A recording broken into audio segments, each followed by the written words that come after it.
Assalamualaikum, balik lagi dengan gua Tian di Room Horror. Apa kabar kalian semua? Semoga kalian semua sehat selalu, dimudahkan rezekinya dan dipermudah segala urusan-urusannya. Untuk topik kali ini gua akan bercerita pengalaman gua pribadi. Itu sekitaran 1 tahun yang lalu ya, tahun 2020. Itu tepatnya gua pas mendaki ke Gunung Cikuray. Oke guys, untuk lanjut ke video, yang belum subscribe channel ini, subscribe dulu sekarang. Oke guys, gak usah lama-lama, kita lanjut ke topik ceritanya. Pada suatu hari, itu sekitar hari Rabu, gua dan 3 temen gua itu di motor berangkat dari Bogor itu menuju Garut, itu sekitar jam 11 malam. Posisi di saat itu hujan, cuman mau nggak mau ya gue terabas kan, karena emang gue dari awal-awal istilahnya dari jauh-jauh hari udah ngerencanain buat pendakian ke Gunung Cikuray. Cerita gue pun tiba di pos pemancar yang berlokasi di Garut. Itu gue tiba sekitar jam 12 siang. Gue pun makan siang dulu di situ. Gue ngantuk, lelah, itu campur aduk karena emang dari semalam juga gue itu belum tidur, namanya sama sekali belum tidur. Akhirnya gue ketiduran di suatu warung tersebut. Nah tiba-tiba si ibu warung itu berkata, "Mas, maaf, kalau mau tidur nggak boleh di sini, pindah aja ke musola bawah. Itu emang apa ya istilahnya, emang biasa buat pendaki-pendaki tidur." Akhirnya gue pindah ke musola untuk tidur dulu, istirahat sejenak. Tapi gue nggak sadar, tiba-tiba terus jam 5 sore itu di luar ekspektasi gue ya, yang niatnya gue mau nyampe langsung trekking, nggak tahu kenapa gue lelah banget, akhirnya gue tidur. Itu di luar ekspektasi gue. Akhirnya gue bangun jam 5 sore, itu gue prepare apa simaksi kebenaran gue udah daftar, jadi istilahnya tinggal trekking. Sehabis persiapan itu semua gue siapin detail, udah gue siapin semua barang-barang gue udah komplit, udah gue masukin carrier lagi. Akhirnya gue mulai trekking itu jam 5:30. Gue trekking ngelewatin apa kebun teh.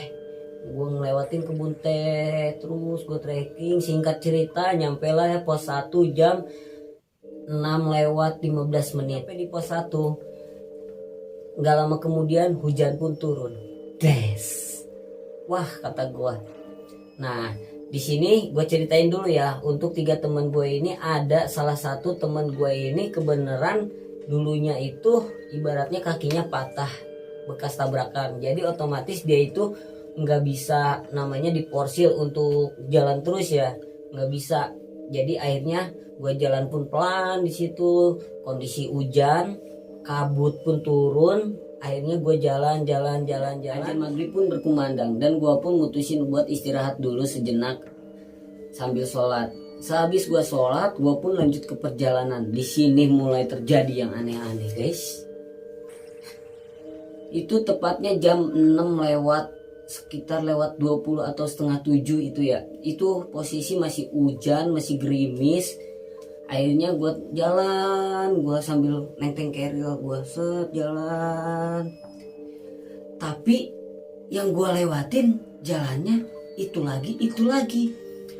Gue dari pos 1, singkat cerita, gue dari pos 1 ke pos 2 itu hampir 3 jam gak nyampe. Dah, mau gak mau, sedangkan temen gue kakinya udah sakit kan.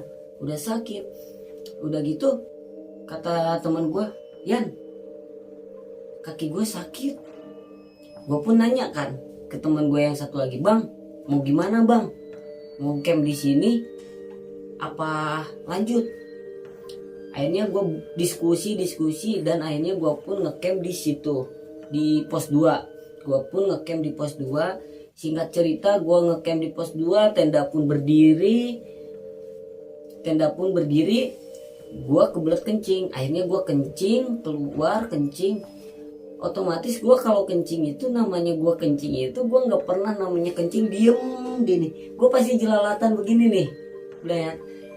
Pas salah satu pohon besar, gue ngeliat di situ kayak ada kain putih putih, itu panjang banget itu kain. Gue sempat berpikir itu kain apa ya, tapi gue hirauin kan, bodo amat, gue nggak peduli. Akhirnya gue balik tenda dengan tergesa-gesa, sampai istilahnya masak juga gue langkahin, saking gue paniknya gue langkahin, gue masuk tenda. Nah temen gue nanya, kenapa lu kayak tergesa-gesa amat? Gue bilang kan, gak apa-apa bang, biasa aja. Akhirnya singkat cerita masakan pun jadi. Gue makan. Tiba-tiba ada suara ketawa. Pas gue makan ada suara ketawa gitu, gue main lirik-lirik kan sama satu temen gue. Temen gue pun bilang, anjir suara apa itu? Temen gue yang satu lagi, udah gak usah dipikirin, itu paling apa. Oke, gue lanjut makan. Gue pun kan, nah gue cerita dulu bentar ya. Gue balik ke belakang. Gue di situ punya 2 tenda. Itu tenda itu kapasitasnya 2 semua ya. Kapasitas 2 orang semua, kanan kiri. Akhirnya pas selesai makan, gue ngobrol ngopi kan. Apa guys? Ada yang nangis guys. Ada yang nangis, itu nangisnya merintih banget kayak nangis minta tolong gitu. Itu yang denger cuman gua sama temen gua. Gua sontak langsung kaget. Gua di situ langsung masuk kan ke dalam tenda. Bruk. Kenapa lu pada lari? Enggak apa-apa. Akhirnya gua masuk ke dalam tenda, gua cerita. Gue ngobrol lah biasa, ngobrol biasa. Singkat cerita waktu itu udah hampir jam 11 malam. Itu di situ gue sama satu teman gue yang gak bisa disebutin namanya, dan 2 teman gue itu di tenda sebelah kan. Gue udah siap-siap mau tidur, sleeping bag pun udah gue pakai, gue siap mau tidur sambil ngobrol sama temen gue. Tiba-tiba kayak ada anak kecil main depan rumah lu. Kebayangkan lu kalau ada anak kecil main depan rumah lu, berisiknya gimana? Kayak begini, gimana ya? Lu pasti tahu. Nah itu posisinya di tengah hutan, tapi gua dengar itu kayak ada anak kecil main gelinding di sekitar tenda gua. Entah kenapa selang beberapa detik tenda sebelah temen gua itu lari ke dalam tenda gua. Buk. Kata gua, kenapa lu? Gua dengar ada anak kecil main bray di depan tenda gua. Lah gua juga sama dengar. Tapi nggak ada orang. Ya udah.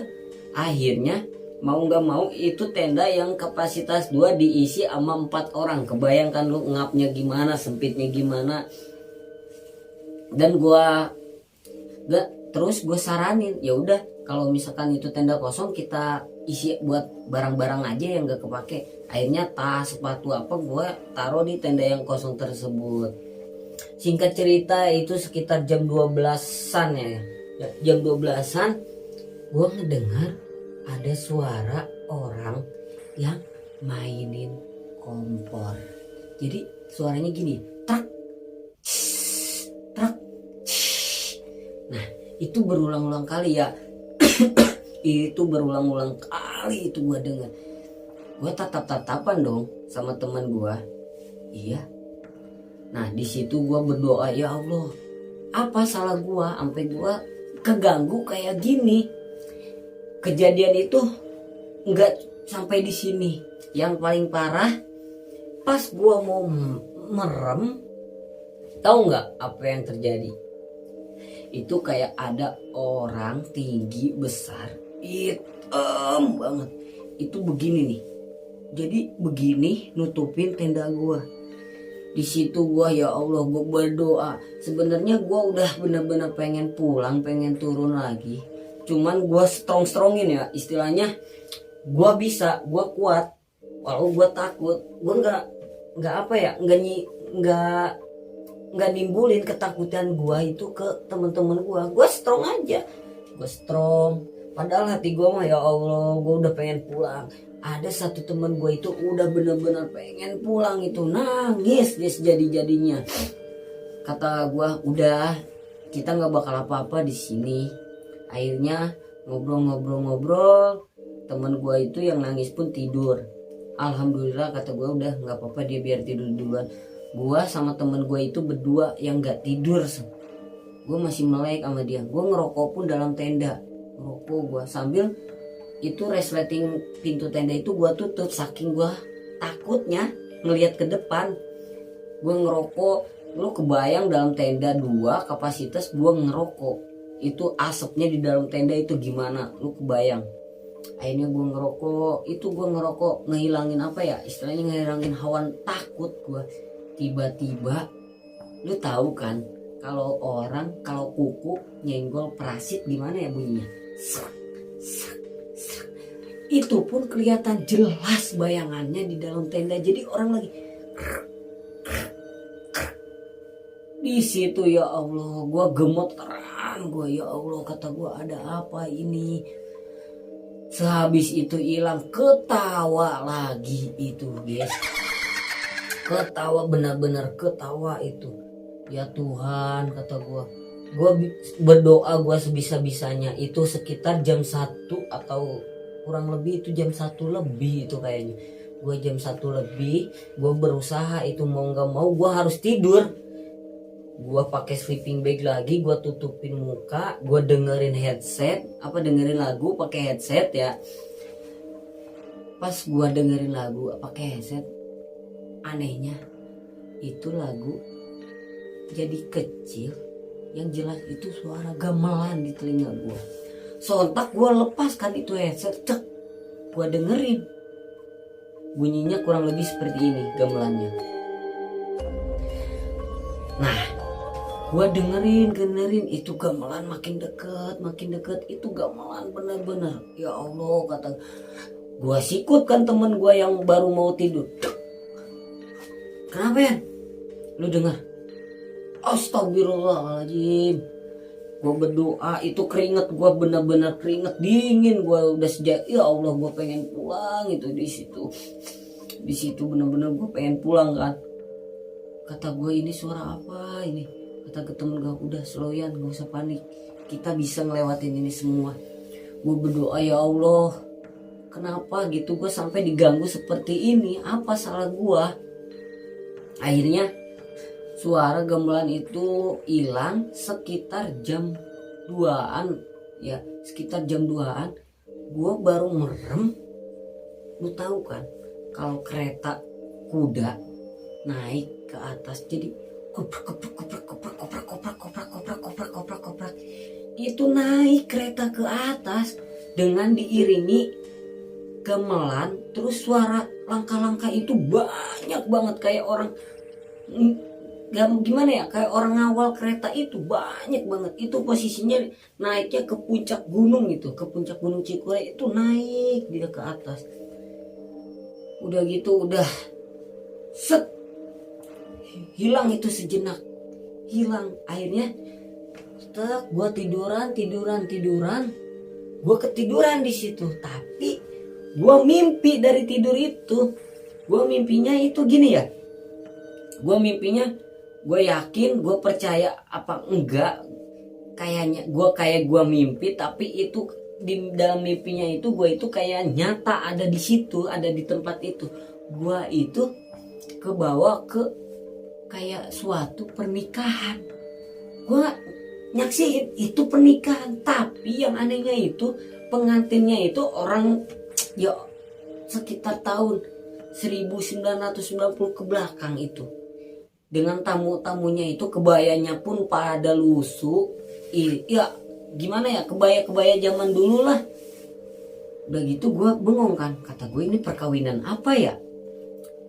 Sempet gue ngelamun di situ ngeliatin gue perkawinan. Terus si tamunya pada ngeliatin gue dengan senyum yang kayak sinis. Singkat cerita, ada seorang kakek-kakek nyamperin gue. Kakek-kakeknya itu udah gimana ya, tua banget, dengan penampilan itu yang menurut gue aneh. Penampilannya itu dia bajunya kayak baju zaman dulu, dia bilang dengan bahasa Sunda dengan kata-kata kayak gini yang masih gue inget ya. Jang, Nuju naon maneh di dieu?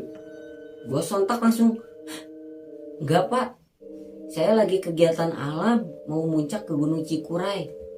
Terus kakek-kakeknya itu bilang ke gue gini, maneh salah, lamun arek ka Gunung Cikuray maneh lain ka dieu jalana. Terus kemana pak? Maneh ku abdi ditunjukkeun jalan, maneh ngilukeun jalan ieu terus ngilukeun, buru gerak indit di tempat dia. Akhirnya gua dengerin kan saran kakek-kakek itu, gua jalan, pas di depan itu kayak ada pohon beringin gede banget, itu yang belum pernah gua lihat, itu pohon beringin segede itu. Akhirnya gua jalan, gua sentak ngomong kan, ya Allah kok ini pohonnya gede banget, terus gua harus ngambil jalan kemana, sedangkan itu di depan itu jalannya buntu. Akhirnya gue berdoa, terus gue ingat pesan kakek itu, jangan noleh ke belakang atau ke kanan ke kiri, lurus aja terus. Akhirnya gue lurus, gue pegang tuh batang pohon beringin itu, gue pegang, sontak gue langsung duk, sadar gue di situ. Gak tahu temen gue bertiga itu udah pada gini ngeliatin gue, ya. Pas gue lihat, hah? Kenapa pada ngeliatin gue? Lu yang kenapa? Lah, kok gue bertanya-tanya di situ, kok gue ditanya gue kenapa? Akhirnya temen gue ngejelasin, gue kayak ngigo atau teriak-teriak minta tolong, ya kan? Minta tolong. Terus sama temen gue di gini-gini. Akhirnya gue bangun, gue cerita kan, gue cerita gue ketemu ini. Akhirnya kata temen gue, yaudah sekarang jangan ada yang tidur, kita berdoa. Akhirnya di situ gue berdoa yang bisa gue, dengan keyakinan gue berdoa apa yang gue bisa. Singkat cerita itu menunjukkan waktu mau tahrim. Alhamdulillah di situ dengan azan subuh di situ habis semua gangguan-gangguan, dan sampai gue muncak pun alhamdulillah nggak ada gangguan-gangguan lagi. Setelah azan subuh, gua pun sholat berjamaah dengan 3 teman gua di area tersebut. Gua sholat, singkat cerita gua ngebuat masakan buat sarapan pagi. Gua ngelakuin summit attack, cuman yang 2 teman gua itu yang kakinya bekas patah yang tadi, dia nggak ikut summit karena masih kerasa. Mungkin dia bilang sih, yaudah ya duluan aja, gua nyusul. Oke, akhirnya gua sama 1 teman gua itu summit attack jam 6 ke puncak Cikuray. Di atas pun gue ketemu sama beberapa teman baru, sampai akhirnya kita pulang bareng, kita sharing apa. Pas di base camp, taunya temen gue yang kakinya sakit pun ngalamin mimpi hal yang sama dengan gue percis. Dia bercerita ke gue karena kan mitosnya kalau ngelihat apa-apa atau mimpi apa-apa di gunung atau di tempat tersebut, kita nggak berani kan bercerita secara langsung di tempat tersebut. Nah, karena itu gue pendem.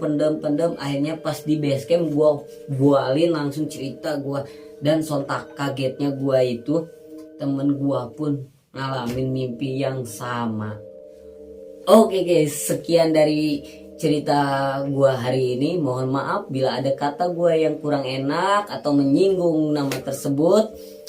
Mohon maaf juga bila gua ada kesalahan kata atau penyebutan nama ada tepat di sini.